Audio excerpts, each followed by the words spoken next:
membres du regroupement politique, c'est pour nous un devoir impérieux de nous acquitter d'une dette morale.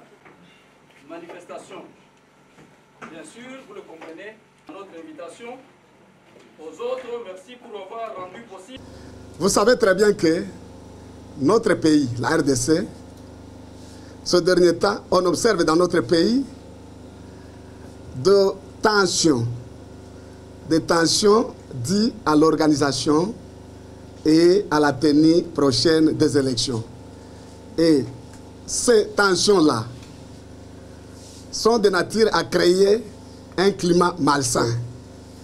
Et nous disons que cela constitue des problèmes majeurs.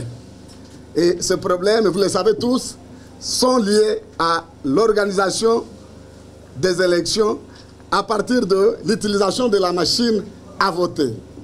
Deuxièmement, à partir du fichier électoral qui est biaisé. Et troisièmement, c'est à la décrispation politique. Et tenant compte de ces problèmes majeurs, l'OPER s'est résolu de ne pas rester calme. L'OPER considère que si les élections étaient organisées dans ce climat-là, demain, le jour de la proclamation des résultats, ce sera un chaos qui s'en suivra. C'est comme ça que l'OPER, l'opposition patriotique, propose au président de la République, chef de l'État, son Excellence Joseph Kabila Kabange, la convocation dans l'immédiat d'un forum national à travers lequel toutes les forces vives du pays, les forces politiques et sociales devront prendre part plutôt pour définir les voies et moyens devant éviter au pays un bain de sang. Parce que nous disons, nous en avons marre et la population congolaise ne voudrait plus encore voir une autre goutte de sang tomber. La vie, elle est sacrée et nous en avons besoin tous. C'est pourquoi nous disons ceci. Nous appelons les chefs de l'État et nous aimerions qu'ils convoquent le Forum national avant le 8 août. Nous aimerions qu'ils convoquent le Forum national avant le 8 août. Parce que la convocation de ce Forum national éviterait au pays le bain de sang et le chaos qui pourront naître des élections qui sont organisées de la manière que nous connaissons tous. Voilà pourquoi nous sommes réunis aujourd'hui et c'est la raison de notre rencontre. C'est pourquoi je passe la parole à notre porte-parole qui va vous lire notre discours et à ce moment-là, nous serons très contents parce que nous pensons que le président de la République et la communauté internationale auront écouté notre message. Je dis et je vous remercie.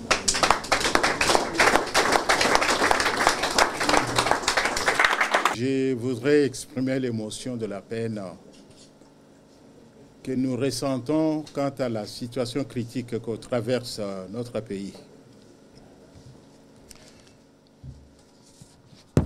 À cet effet, on ne peut comprendre le présent dans le but de construire l'avenir que lorsqu'on a la connaissance profonde du passé. 58 années après l'indépendance est une durée suffisamment longue devant permettre une réflexion profonde pour qu'apparaissent les tendances nouvelles. De ce fait, quelques questions majeures s'imposent. Elles consisteraient à savoir comment peut-on rendre la confiance et l'espoir au peuple congolais. Comment peut-on sortir le pays du gouffre de la crise économique, politique, sociale, culturelle, voire même spirituelle? Voilà les deux questions majeures auxquelles la classe politique devrait apporter la réponse. Lorsqu'on reste à la base d'une observation claire ou insister sur un système comparatif, il s'avère que le problème du Congo est avant tout économique que politique. parce que par démocratie, nous attendons le respect des lois de la République. Et ces lois sont plus ou moins respectées dans une société où il y a la quantité suffisante de biens et de services par rapport aux besoins de la population. Depuis le début du siècle,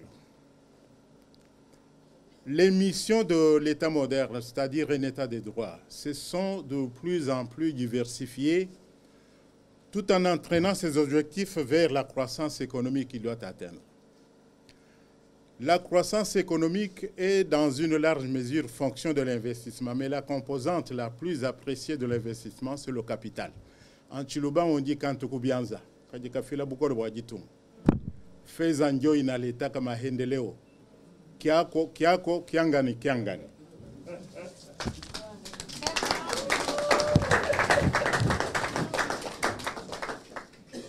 Donc, pour canaliser les aspirations d'un État moderne, la tradition fait apparaître très clairement qu'il nous faut le capital humain et financier. Du point de vue capital financier, les Congolais sont à ce jour estimés à 90 millions. Donc, l'État est dans l'obligation de favoriser la formation de main-d'œuvre abondante et spécialisée. Quant au capital financier, la question qui demeure est celle de savoir si notre pays est en mesure d'autofinancer sa reconstruction. La réponse à cette question est certes non. Pourquoi? Parce que par l'autofinancement, nous attendons le prélèvement d'une partie de ses avoirs personnels, c'est-à-dire l'épargne. Avant d'épargner, il faut avoir produit et commercialisé.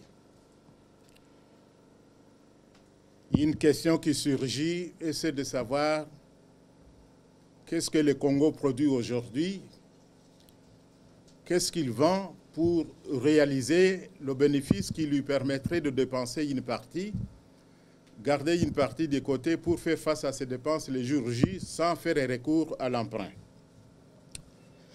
Étant donné que le pays ne produit presque rien, ne vend presque rien, c'est qu'il n'est pas en mesure d'autofinancer sa reconstruction. La seule voie qui nous reste est celle de mobiliser des capitaux frais financiers sur le plan international. Qu'il ne suffit pas seulement de mobiliser les capitaux, il faut aussi renforcer les contrôles de l'affectation de ces capitaux vers le réaménagement des facteurs de la production, c'est-à-dire la création de nombreux emplois et des salaires décents pour la meilleure consommation. Qu'il s'agisse de l'accumulation primitive décrite par Marx au XIXe siècle, ou le développement récent des sociétés multinationales, le capital privé ou public a toujours besoin d'un cadre juridique capable de garantir la paix durable et les mécanismes économiques. Donc, pour atteindre le développement durable, notre pays a grandement besoin des élections justes, inclusives et apaisées dans le but de garantir la paix durable. Autrement dit, aucun investisseur ne viendra au Congo tant qu'il n'y a pas la paix durable. L'appel aux candidatures par la CENI pose déjà le décor de ce que nous redoutions. Nous estimons que l'heure de la reconfiguration de l'espace politique congolais a sonné. Ainsi, nous appelons à la mise en vigueur des préalables qui nous amèneront à de bonnes élections inclusives, transparentes, crédibles et apaisées, de sorte que le cap de la convocation du corps électoral s'efface dans un climat de confiance. Pour ce faire, l'opposition patriotique dénonce les défaillances relevées dans le rapport de l'OIF, faisant état de graves irrégularités contenues dans les fichiers électoraux compromis avec plus de 16% d'électeurs fictifs et des failles enregistrées lors des opérations d'enrôlement des électeurs. De ce fait, l'opposition patriotique exige l'audit du fichier électoral devant permettre l'élimination de plus de 8 millions de fictifs qui persistent dans les fichiers électoraux avant l'organisation des élections. Elle exige le retrait pur et simple de la machine à voter soupçonnée de manipulation de résultats. Cette machine est systématiquement et unanimement rejetée par la majorité des Congolais qui sont des électeurs. L'opposition patriotique exige la matérialisation des mesures de décrispation politique convenues lors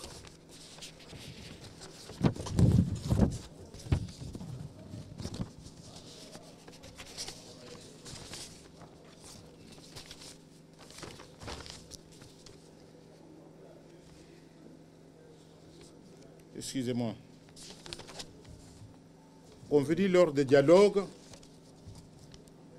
organisés par la CENCO, sans laquelle les élections ne seraient pas inclusives. Le Congo ne sera jamais reconstruit dans un climat de haine, d'exclusion et de vengeance, parce que les formes devant revêtir les bonnes relations entre toutes les filles et fils de ce pays sont à la portée de ceux qui y souscrivent et pensent en ce sens. La divergence d'opinion n'est pas nécessairement le signe d'un échec dans les relations entre les membres de la même communauté. Elle est plutôt l'expression d'une opinion en liberté qui, pour l'intérêt supérieur de la nation, permet aux différentes parties en présence, par le dialogue permanent, à la discussion rationnelle et raisonnable, afin de parvenir à un consensus humainement acceptable. D'où l'opposition patriotique sollicite pour la seconde fois, et cela dans le meilleur délai, l'assistance des archevêques, membres de la CENCO, d'initier une bonne rencontre entre les membres de la communauté nationale dans le but de trouver une meilleure voie à suivre pour une sortie de crise politique afin de permettre des institutions en charge d'organiser les élections transparentes, inclusives et surtout apaisées devant, après la publication des résultats, permettre aux Congolais de se concentrer sur le développement du pays en créant de nombreux emplois, des services et des salaires décents pour la meilleure consommation. Je vous remercie.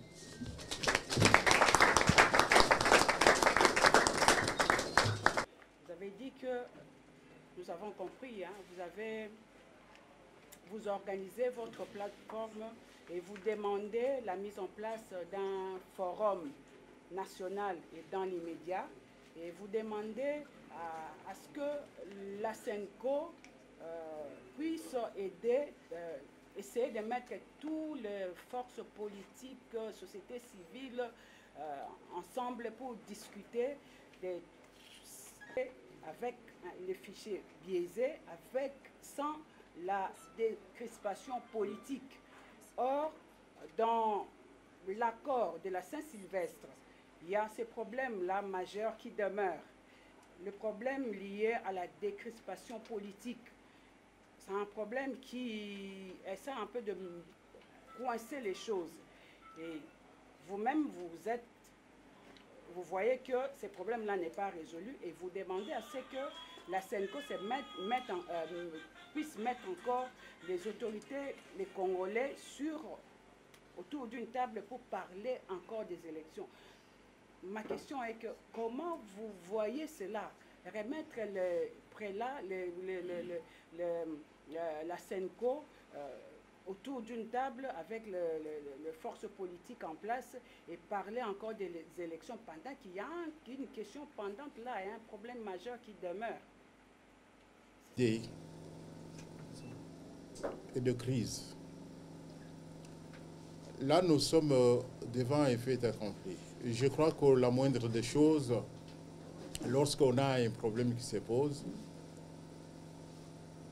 on ne peut pas croiser les bras et dire bon, parce que le problème est ainsi posé, sans chercher à trouver des solutions.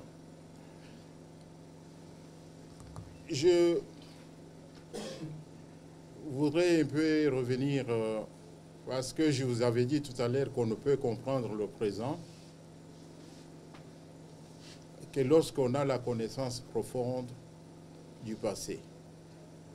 Il faut voir la genèse de notre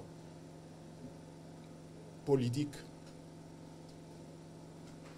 qui date depuis l'accession à l'indépendance. Il faut voir comment la lutte a été menée et comment elle continue à être menée. En observant de plus près la classe politique congolaise, nous constatons qu'elle est plus spécialisée dans de nombreuses déclarations et effets d'annonce à la place du débat en toutes responsabilités sur un projet devant sortir le pays du gouffre. Et la lutte de la classe politique congolaise, et cela date depuis l'indépendance, n'est pas nécessairement inscrit dans les processus d'une rupture avec la mauvaise gouvernance tant décriée. Elle est plutôt celle d'accéder aux mêmes avantages sociaux à la place et lieu de ceux qui sont en charge de l'exercice étatique en utilisant un certain nombre de fonds de commerce. Cela n'engage que moi. Je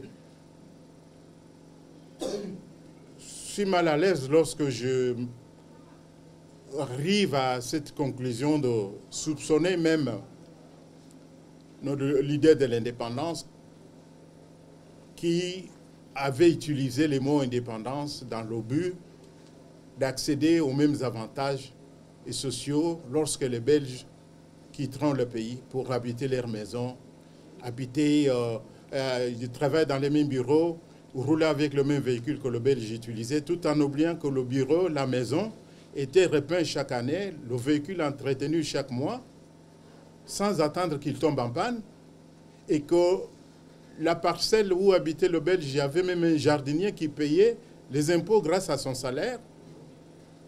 On ne devrait en aucune manière soupçonner un Belge qui devrait couper l'arbre de son jardin pour préparer les haricots. Vous voyez que cette lutte de haute-toi, de là que je m'y mette, tout en étant dépourvu d'un projet d'alternative ou d'un petit projet de bonne gouvernance, cette lutte qui date depuis l'indépendance continue jusqu'à ce jour. Le rôle de l'opposition consiste à soutenir les efforts fournis dans le passé, condamner les échecs et proposer les pistes de solutions. Et ce n'est pas ça qu'on constate ici chez nous. Aujourd'hui, nous avons la RTNC, nous avons Palais du Peuple, nous avons Stade de Martyrs, nous avons Yinga, nous avons Pont Maréchal. Je crois que lorsque je vous cite cette liste, vous comprendrez que tout ça relève et ont été réalisés pendant le régime de Mobutu. Et quand Mobutu est parti, il n'est pas parti avec ça. C'est que à la place de choses, de mettre des jugements sans nuance, sans se donner la peine, la moindre peine d'évaluer ce qui a été bien fait et ce qui reste à faire, et c'est très dangereux pour le pays. Quant au dialogue ou forum, on peut appeler ça comme on veut, il est impérativement, lorsqu'on voit qu'on est devant un problème qui se posent dans le pays. Le dialogue devrait même être permanent. Il faut que la communauté, les membres de la communauté se concertent. Parce que vous dites qu'il y a des problèmes, vous les avez soulevés vous-même. À ces problèmes, il faut des solutions. Et comment on va les trouver si les gens ne se rencontrent pas? Je crois que lorsqu'on parle de dialogue, on ne dialogue pas seul. Lorsqu'on cherche l'équilibre, c'est donc l'ensemble des relations qu'il faut observer. Cet ensemble de relations, ce sont ces autres parties, et nous y compris. Il n'y a pas de problème. On ne fait pas la politique d'une manière hasardeuse. On doit surtout avoir un esprit d'analyse assez avancé. Moi, à ce que je sache personnellement, je ne crois pas aux élections avec ces problèmes de machines, de fichiers et de crispations. Sans que ces problèmes soient résolus, il n'y aura pas, ou ce sera les élections biaisées qui, après, porteront plus de problèmes au pays que de solutions. D'où vous comprendrez, dans ces conditions-là, on ne peut pas aller, disons, s'impliquer dans ce schéma-là. Okay. Je voulais ajouter que l'opposition patriotique refuse d'adhérer à un chemin qui est porteur de germes de troubles. Nous disons qu'il y a là, dans ces conditions, c'est cautionner les irrégularités. Nous disons non et nous ne pouvons pas aligner les candidats à tous les niveaux. La CIDES, l'IRDEC, le DAF, le PECO et... Je pense non. Nous sommes dans les 26 provinces sur 26. Nous sommes même dans les territoires, voire même les districts. Vous comprenez?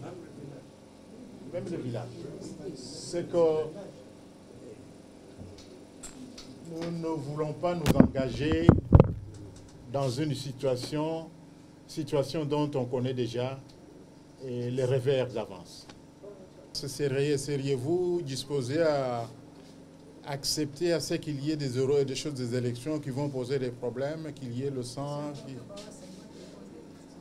Non, mais je vous retourne la question. Hein? Non, c'est parce que pour éviter les pires. C'est pourquoi nous faisons appel à ceux-là qui sont en mesure de rassembler, de réfléchir, parce que vous reconnaissez vous-même qu'il y a les problèmes existent. Comment est-ce qu'on peut aller aux élections avec ces problèmes-là? La machine est refusée par la majorité des électeurs. Je ne sais pas si vous êtes pour. Enfin.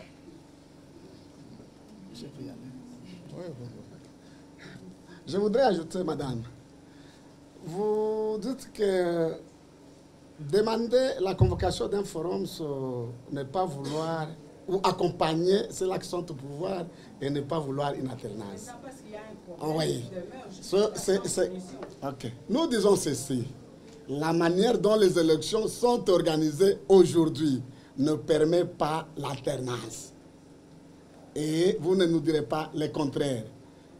Le climat dans lequel nous nous retrouvons avec l'organisation des dites élections ne va pas nous amener à l'alternance. Et c'est comme ça que nous rejoignons toutes les grandes, donc disons les partis politiques d'opposition qui disent non à ces élections parce que ces élections ne nous permettent pas d'avoir l'alternance. Mais nous sommes convaincus qu'il n'y aura pas d'alternance à travers ces élections de la manière qu'elles sont organisées. De celui qui a voté contre le vol, pas pour qu'il ne vole pas, mais pour qu'il ne soit pas en état de voler. Moi, je suis Congolais, censé être pris en charge par l'État qui est en charge du vécu quotidien du peuple. J'ai voté contre le vol. Je ne vais pas voler, mais vous, en tant qu'État, qu'est-ce que vous faites pour que je ne puisse pas être en état de voler? Bon, je vais vous ouvrir quelques grandes idées de la CIDES, parce qu'ici on parle l'opposition patriotique, parce que vous avez demandé les idées, je vous les donne. Et si vous pouvez me trouver la contradiction, je serai disposé à vous écouter. Le pays, nous sommes, j'ai dit tout à l'heure que pour développer le pays, nous avons besoin de deux capitaux, c'est-à-dire capital humain et capital financier. Sur le plan capital humain, nous sommes estimés à 90 millions. C'est que le problème est déjà résolu. C'est une question de former la main-d'œuvre et surtout la spécialiser. Je vous ai dit sur le plan financier, nous devons faire recours à la communauté financière internationale, qu'il ne suffit pas de faire recours à la communauté financière parce que Mobutu avait fait recours, avait mobilisé pas mal de capitaux. Le problème réside au niveau de renforcer les contrôles de l'affectation de ces capitaux vers le réaménagement des facteurs de la production, c'est-à-dire la création de nombreux emplois et des salaires décents. Par salaire décent, j'entends que chaque Congolais qui travaille, quel que soit son rang social, puisse, grâce à son salaire, être en mesure de payer les loyers, manger du 1er au 30, assumer le transport, les soins médicaux, l'éducation de ses enfants et épargner. Les Congolais qui, grâce à son salaire, remplissent ces 6 conditions, payera l'impôt à l'État. Je tiens à vous rappeler ici que la première source du revenu de l'État vient de taxes et d'impôts. Pour que vous et moi puissions payer l'impôt à l'État, non seulement que nous devons avoir du travail, nous devons avoir aussi un salaire décent qui remplit ces 6 conditions que je viens de citer. Nous sommes estimés à 90 millions. Admettons qu'il y ait ne fût-ce que 50 millions de Congolais qui travaillent, qui ont l'emploi et avec un salaire décent. Dans ce pays, il y a lieu d'avoir un SMIC de 500 $. Dans ce pays. Je sais qu'il y a des gens qui touchent 20 000 $, qui touchent 15 800. Il y a lieu d'avoir un SMIC de 500 $. Sur les 500 $, on ne retient que 50 $ à la fin du mois. Vous voyez, nous sommes devant la télé. On retient 50 $ d'impôts. Les 50 $ d'impôts, on prend 50 $, on multiplie par 50 millions de Congolais qui travaillent. L'État aura dans sa caisse 2,5 milliards d'impôts seulement sur la masse salariale et chaque mois, sans compter des GERAD, des GI, des GEM, et disons FIDA et d'autres services d'impôts connexes, c'est-à-dire par exemple la douane. On prend 2,5 milliards, on multiplie par 12 mois. L'État aura dans sa caisse 30 milliards, seulement sur l'impôt seulement sur la masse salariale. Et si on y ajoutait la douane, des GERAD, des GI, l'OFIDA et d'autres services connexes, l'État aura dans sa caisse plus ou moins entre 50 à 55 milliards de dollars. Aujourd'hui, le budget de l'État est autour de combien? 4 milliards qui sont presque dans les poches des gens. Et l'État qui a plus de moyens, grâce aux impôts, parce que la première source du revenu vient de taxes et d'impôts. Et l'État qui a plus de moyens, grâce aux impôts, vous voyez même les pays dits développés qui nous tendent la main de temps en temps, ils vous disent, attention, l'argent qu'on vous donne, c'est l'argent de nos contribuables. Les contribuables, ce sont des gens qui, chez eux, travaillent et payent les impôts. Vous voyez Trump, par exemple, dans la Maison Blanche où il est. S'il arrivait qu'il rencontre chef d'entreprise qui a ne fût-ce que 5 personnes qui travaillent chez lui, et il est le patron de Trump. Le vin qu'il boit dans la Maison Blanche, le buffet qu'il mange, le frites, les fromages, c'est grâce aux impôts. C'est qu'il doit du respect à ses chefs d'entreprise. Et l'État qui a 55 milliards, il peut réorganiser les services de renseignement et les équiper, la police, l'armée et la fonction publique, et il payera décemment les fonctionnaires, les agents de l'État. L'État qui a plus de moyens peut réaliser les grands travaux publics en construisant des ponts, des écoles, des hôpitaux, des prisons. Vous voyez, c'est question de « aidez-moi à vous aider ». Comment on dit encore? Ça dit Samounou, Moukou, ça dit ça. Onisadi ne Kousadi. aidez-moi à vous aider. Help me to help you. Aidez-moi à vous aider. D'arriver au cas où on ne prendrait pas les taureaux par les cornes. Et c'est bon de laisser passer la machine pendant que tout le monde est en train de la décrier. Serait-il bon que le problème de la décrispation ne soit pas réglé avant la tenue des élections? Serait-il bon de laisser, comme l'a dit le porte-parole, de laisser ce problème de la décrispation, qu'on laisse tous ces problèmes-là sans solution. Au nom des grands jeux. Et on arrive, si pas avant la tenue des élections avec des problèmes, mais surtout après, naturellement. Parce qu'on dit que la machine contient des éléments qui font peur. Qui font peur. Mais mettons-nous la moindre des choses, c'est de nous mettre autour d'une table et qu'on en parle. Si on ne le fait pas, mais ce n'est pas prudent ça. On dit gouverner, c'est prévoir. Madame, là où vous habitez vous-même, dans votre maison, dans votre commune, je ne sais pas si ce problème, on n'en parle pas. Nous attirons l'attention de la communauté, du peuple congolais et de la communauté internationale sur les dangers que posent ces trois problèmes.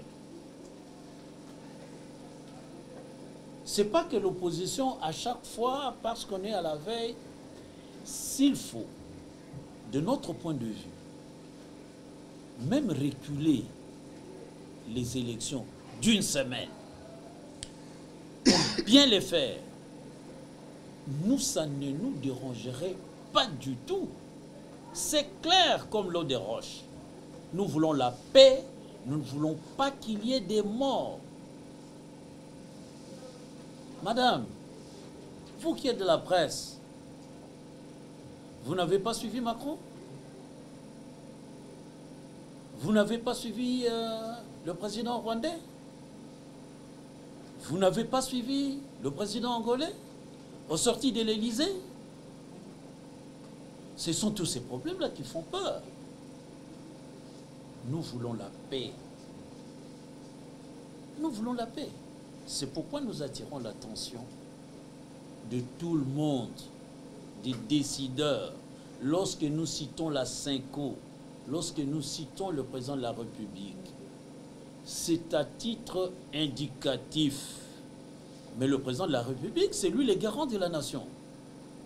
Donc il est tout à fait impérieux que nous attirons son attention sur le danger qui pèse sur la population au cas où on ne prendrait pas en compte les préoccupations du peuple. Donc voilà pourquoi nous nous attardons. Et le président et les porte-paroles se sont longuement étendus sur cette question, sur les trois points.